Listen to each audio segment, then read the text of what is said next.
They stood on my doorstep with plastic smiles and hands full of guilt. Mom held a pie. Dad had that rehearsed, we're still family look. I didn't yell, didn't cry.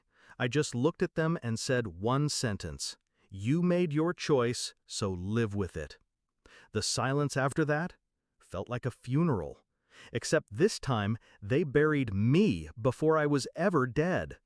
It started with a will. Theirs, updated behind closed doors. I found out by accident. A cousin mentioned it. Didn't know your sister got the house and the lake cabin, she said casually. I froze. I laughed at first, nervous, awkward. No way, I said. They wouldn't do that. But they did. Everything, property, savings, the heirloom jewelry even my grandmother promised me, signed over to my sister. Not split, not fair. Everything. I didn't confront them right away. I let it simmer. I smiled at family dinners, nodded when Mom said, "You've always been so independent." I watched my sister flaunt her new car, bought with money that should have been ours. Not once did she ask if I was okay. She never needed to. She already knew. I started looking through old photos. Birthdays where she got the gifts and I got the chores. Graduations where she got applause, I got silence. They didn't start favoring her in the will, they just finished it. But I wasn't going to beg. That's not how I move. I waited, observed. Let them think I was fine. Then I started pulling strings. Step 1, I changed my number. Quietly, no big family text, just disappeared from group chats. Step 2, I closed my side of the shared bank account they helped me open in college, one they'd quietly continued using. They'd gotten too comfortable. Step 3, I unfollowed them all.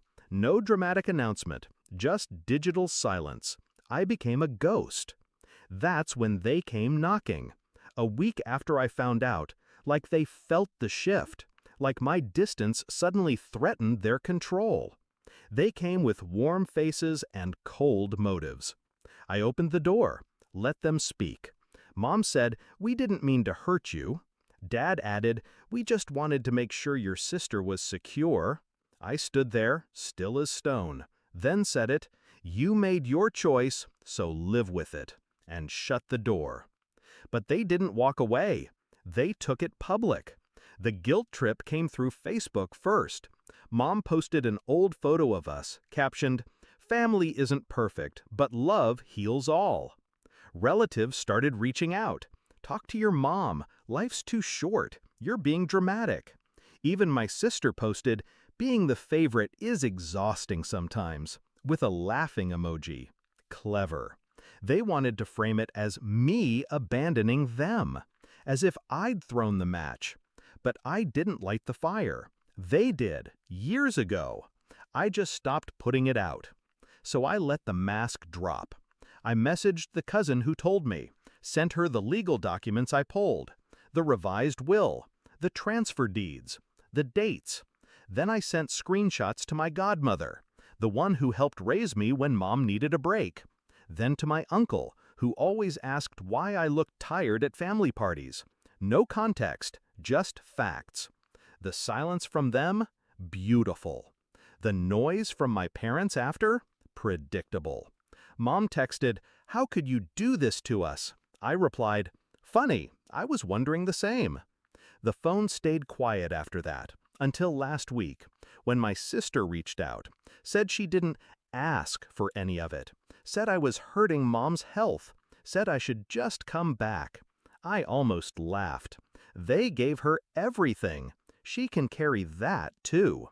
Sometimes revenge doesn't need fire. Sometimes it's just truth, placed in the right hands. They wrote me out, so I erased the role I used to play. The loyal daughter, the peacekeeper, the afterthought. Now, they get to sit in the echo of their choices. They gave her everything, and now they get nothing from me. Not my voice, not my time, not my forgiveness. Justice doesn't always look like courtrooms and cameras. Sometimes it's just a closed door and the sound of someone walking away for good.